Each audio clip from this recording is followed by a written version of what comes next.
different. Looks different here. Just a tad, okay. We are in our coaches' pullovers for the Plymouth Pioneers American Legion baseball team here in Plymouth. Now, the other thing you're going to notice is someone's wearing the hat and someone isn't. I have a great excuse, but forget it, I forgot my hat. Okay, and I had all the intentions of doing that, but I'm sorry about that, okay. And so you're gonna have to look at my shiny head. And I also have my teleprompter in hand. I already explained all that to you in the past. So let's recap our show because this is going to be part 2 of the American Legion Baseball. So American Legion Baseball became an official Legion program in 1925. The Legion Post in Millbank, South Dakota introduced the program, and at the 1925 National Convention in Omaha, Nebraska, the resolution for Legion Baseball was approved. Now with that approval, 15 states in 1926 had Legion baseball teams. And so from there... So with that modest beginning, they organized and sponsored teams, drafted local schedules, and conducted championship tourneys. The postseason tournaments at state, sectional, and regional levels culminated in a national championship. Only a few changes have been made to the format over the years. The tournament still has a similar setup. 64 teams play at 8 regional states, with 8 teams going to the World Series. The winning team receives a trip to the Major League Baseball World Series, a tradition dating back to 1926. The first American Legion Baseball World Series was held in Philadelphia in 1926. Yonkers, New York, post 321, beat a team from Pocatello, Idaho. Hope I pronounced that correctly, capping off what appears to be a successful first season. I don't think we got any fans from Pocatello, Idaho. I think that could correct me? Okay. That's right. Now, the league, however, hit a few growing pains in the second year in 1927.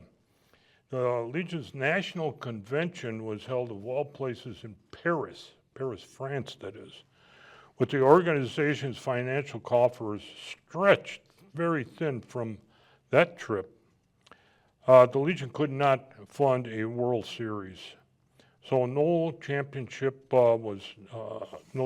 was named, and the future of American Legion baseball looked a little bleak, as the inaugural season wound up costing more than what was originally planned. But the Legion's Americanism director, Dan Sowers, worked to keep the league afloat. The tournament format needed $50,000, and Sowers was determined to raise it. In 1928, he went to an executive meeting for the professional baseball. Hoping to catch a sympathetic ear, he found one in Commissioner Kennesaw Landis, who pledged the $50,000 annually from Major League Baseball. Legion Baseball resumed in 1928, and by 1929, participants were coming from every state and even including the District of Columbia.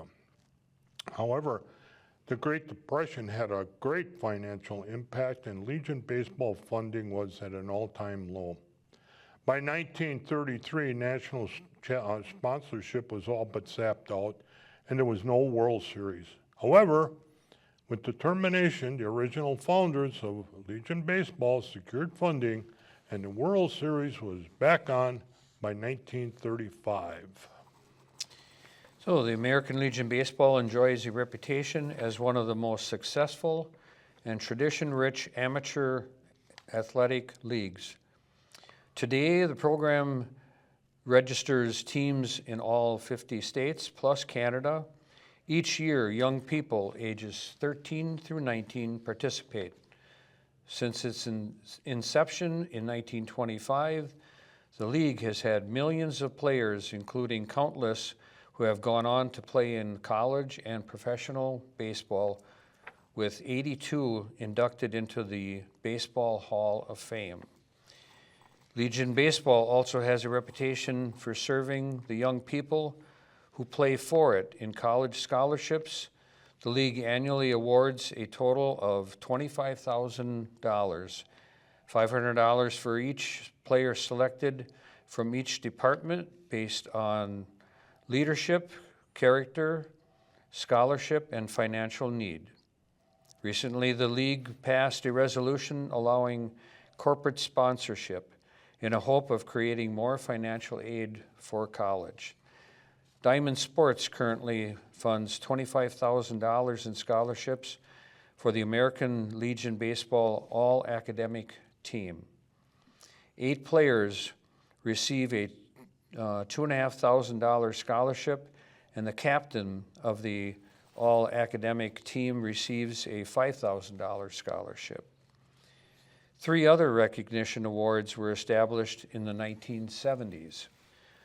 The Dr. Irvin L. Click Cougar RBI Award, the Rawlings Big Stick Award, and the Bob Feller Pitching Awards. All recognize strong performances in the regional and national tournaments. Over the years, plenty of other major corporations have joined Gator Aid in sponsoring Legion Baseball. In the 1940s, Ford Motor Company dealers supplied uniforms for local teams. Diamond Sports signed on as the official baseball of the American Legion World Series. Now, you've probably heard the name of all the notable former players. Legion Baseball had perhaps the greatest impact on former Cleveland Indians great Bob Feller. A self-described shy farm boy from rural Iowa, Feller cut his teeth playing for Variety Post, that's the name of the Post, Variety, Post 313. He says the experience taught him as much about baseball, about life, as did baseball. Legion Baseball gave him an outlet to be discovered as a pitcher, but also gave him a chance to form lifelong friendships, learn to deal with letdown in athletic competition, and become better prepared for the mental and emotional strain of fighting in war. He was a World War II veteran. The first Legion alumnus elected to the Baseball Hall of Fame, Feller wrote a column for the American Legion magazine in June of 1963, expressing his love and appreciation for the league after it honored him with a plaque in 1962. Truthfully, he said, I feel I should have given a plaque to the American Legion rather than receiving one from it.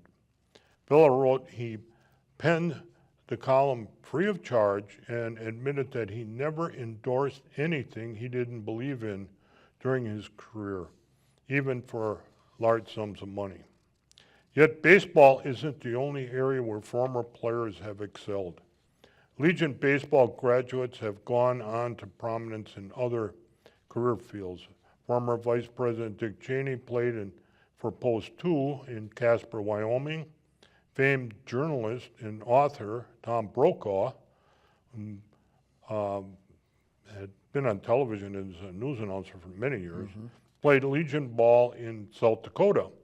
And Secretary of Agriculture Tom Vilsack was on a team in Pennsylvania. So in short, Legion Baseball graduates are proud contributors throughout our society and often are the most successful people in their respective career fields.